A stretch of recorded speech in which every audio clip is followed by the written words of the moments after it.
Hello and welcome to Elecspo. Now who remembers when Sam Allardyce was England manager? Following the embarrassment of Euro 2016 when the Three Lions were dumped out by Minnows Iceland, Roy Hodgson resigned, meaning England needed a new manager. Arise, Big Sam. After a long career of dominating the Premier League bottom half, excelling with Bolton, winning promotion with West Ham, keeping a desperate Sunderland side up, the FA finally gave Big Sam Allardyce the call. It was a real-life Mike Bassett, but while the Ricky Tomlinson character guided England to the World Cup semi-final, Big Sam only lasted one game. It was a win though, with a last-minute Adam Lallana strike handing Sam Allardyce a debut Three Lions win against Slovakia. 23 days later, he was gone. An investigation by the Telegraph led Allardyce telling a fictional businessman how to get around bans on third-party ownership of players, as well as branding HMRC as corrupt and saying derogatory things about Roy Hodgson and Gary Neville. Following allegations of malpractice, Allardyce resigned as England manager by mutual consent. He was replaced by Gareth Southgate, who got to fulfil Big Sam's dream of taking England to a World Cup, where sensationally they reached the semis. But right now, there's more pressure than ever on Gareth Southgate, with supporters questioning his tactics and squad selection. All the while, Big Sam is sat at home, no doubt watching on with glee and a big plate of gravy. But what if the former Bolton hero was reappointed? Using Football Manager 2021, I've relieved Gareth Southgate of his duties and handed Sam Allardyce a second chance with the Three Lions. Can he bring European Championship glory in the summer of 2021? Will he thrive in the Nations League? And will he get England playing dirty Route 1 football? There's only one way to find out. Let's go. Okay, so here we are, the 7th of September 2020, and Sam Allardyce is back as England manager. He's lasted more than last time, I think it was 67 days before. This time we've gone 68. Joined on the 1st of July 2020, he's already got a 100% win record because England have just beaten Iceland 3-1 in the Nations League. Excellent stuff from Big Sam. Let's just check him out, see what his style is all about. He tends to use young players in low priority cups. Is that the Nations League? Not sure. Select a substitute goalkeeper. Coward. Make early tactical changes. Bold. Use target man. That's going to be fine. He's got Harry Kane. Rely on set pieces. That should work with England. Use man marking, good, don't like zonal. Sit back and protect the lead. At the end of the day, it's all about grinding out results, isn't it, Big Sam? And use the substitutes. Good, use your squad, that's fine. And he tends not to use zonal marking for set pieces. I mean, that's a bit obvious if he's using man marking, but whatever. Tactical style, Route 1, of course. Preferred formation, 4-2-3-1. That is a surprise, I was hoping he'd go 4-4-2. And his playing style is direct. Love it. Let's simulate until the end of 2020. Let's see how he gets on with the remaining fixtures for the year. Let's find out. Okay, so here we are, the 8th of December 2020, and Sam Allardyce has been England manager for 160 days. There's been no resignation, there's been no investigation by the Telegraph or any other newspaper. He's still there, and he's had 6 games, 4 wins, 1 draw, and 1 loss. Let's have a look at how he's been getting on. So he followed up that 3-1 win over Iceland with a 2-2 draw at home to Belgium, which is good. And then they lost to Denmark, but then it was a hat-trick of victories. They beat Iceland away, Belgium 3-2 away, and then they smashed Denmark 4-1 at home. James Maddison, Jadon Sancho and Mason Mount on the score sheet. England were 4-0 up within 36 minutes. What a first half of football from Sam Allardyce's entertainers. This is much better than Gareth Southgate. They're scoring goals, it's fantastic.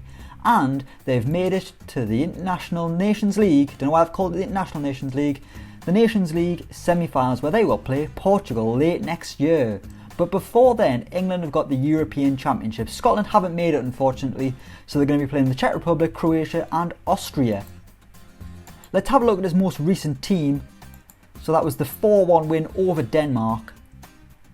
So in goal was Jordan Pickford, right back Kyle Walker, left back Ben Chilwell, Maguire and Gomez at centre back, holding midfield James Maddison and Jordan Henderson.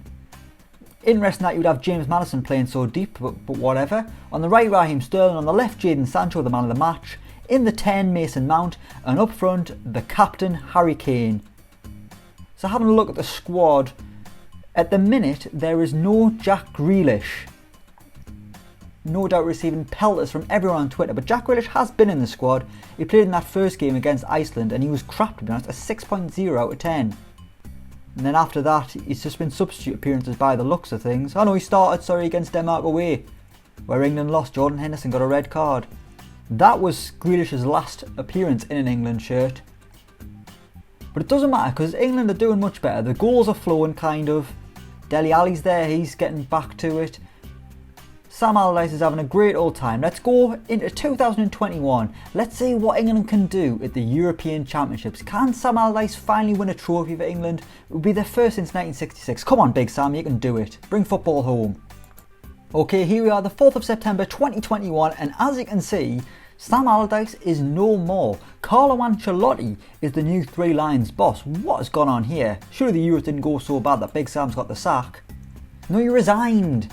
Sam Allardyce resigned after the European Championships. 1 year and 10 days in charge.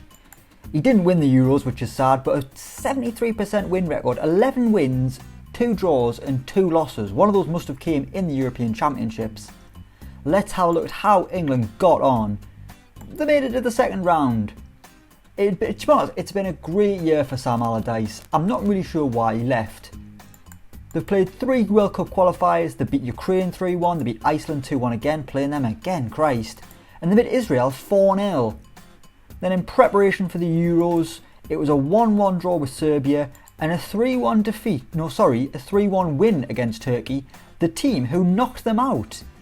Heartbreak, but England romped the group as well. Pragmatic, a 1-0 win against Czech Republic. A 2-0 win against Croatia, Mason Greenwood and Marcus Rashford getting on the score sheet. And then a 2-1 win at Wembley against Austria. 2 goals for Harry Kane, which would give them a second round tie against Turkey. Turkey are an up and coming team, but let's have a look at this England team that Sam Allardyce went with. It was Pickford in goal, Joe Gomez at right back, so Kyle Walker was put on the bench. And then you've got John Stones and Harry Maguire, who Harry Maguire had an absolute stinker. Joe Gomez clearly has to be in that back 4. Ben Chilwell did well. Then you got Jordan Henderson Holden, he did alright. Mason Mount, poor. It looks as though England have had bother finding someone to play alongside Jordan Henderson. I don't know what's the matter with Declan Rice, doesn't even look like he's ever got in a squad. Raheem Sterling was on the right, Jadon Sancho on the left of course. It was Phil Foden, the young Phil Foden in the 10. Just couldn't get going, and Harry Kane up top. We'll have a look here. I mean, England was shaded in possession by Turkey. XG, I mean, England created a lot of chances. The XG was only just higher for Turkey. 0.2 higher. Not a lot. It was a very, very tight game. England went 1-0 up early from a Harry Kane penalty, then they were 2-1 down. Cengiz Under put Turkey in front in the 49th minute, and then Jordan Henderson, that must have been his first England goal. I know he's got 3 England goals, he's a goal machine now under Big Sam. Must be the Sunderland connection. But then in the 78th minute, Hakan Çalhanoğlu broke English hearts, ruined Sam Allardyce's dream, and effectively ended his England career. So Sam Allardyce no longer England boss. Did it go well? Did it not? I mean, if Gareth Southgate only gets England to the second round of the European Championships next summer, there'll be absolute hell on. I mean, we made the semi-finals of the World Cup last time out. We've got much better players now. This just seems unfortunate for Sam Allardyce because he's actually been doing really well. Only lost 1 game last year against Denmark. That was a blip. I mean, they were down to 10 men. And then that crushing 3-2 defeat to Turkey. In the end, it was France who won the Euros. 3-0 win over Spain. But England are going to have to start again with Carlo Ancelotti in charge. What's happened to Sam Allardyce though? Let's see what he's up to. I mean, is he retired? Nope, he's just unemployed. Available on a free transfer. No one wants him. But he has a preference to be a manager in his next role. So at 66, Sam Allardyce still hasn't given up the ghost. He wants another crack at club management by the looks of things. I mean, there's been a lot of rotation from Sam Allardyce. I mean, you have to do that in a big tournament. Trent Alexander-Arnold only played in 2 out of the 4 games. You'd like to think he's going to be England's best players next year. Dele Alli in and out of the team. By the looks of things, it's always been Mason Mount alongside Henderson, Holden. I mean, I do like Mason Mount, but that deep, not quite sure. Jack Grealish didn't even make the squad. Declan Rice was there. I mean, he could have played alongside Jordan Henderson, but you know, Big Sam wasn't as pragmatic as we thought. An attacking 4-2-3-1. He had Maddison playing, he'd had Mount playing. You know, much braver than Gareth Southgate. Gareth Southgate wants to play about 10 defenders, all of them being right backs. But Big Sam, no, that's not his style. His teams have been organised. I mean, that was the only time. Again, they've actually been quite good, England. And it just seems unfortunate that the team they beat in preparation has knocked them out 3-2. Dean Henderson came on and had a stinker. So it's Dean Henderson's fault. That's what we can surmise. If it hadn't been for Dean Henderson, England might have done alright. What would have happened if Sam Allardyce had stayed England manager? I'm not quite sure if they'd have made it all the way to the World Cup semis in 2018.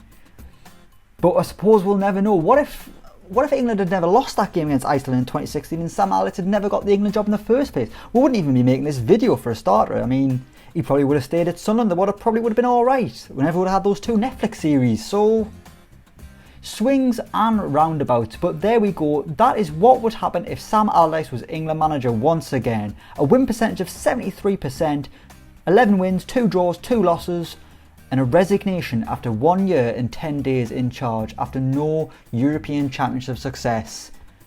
Never mind, Big Sam, apparently you are not the next Mike Bassett. But we will leave it there. Thank you so much for watching. Let me know what you think in the comments down below. As always, don't forget to like, share and subscribe to Elecspo. And until next time, we will see you around.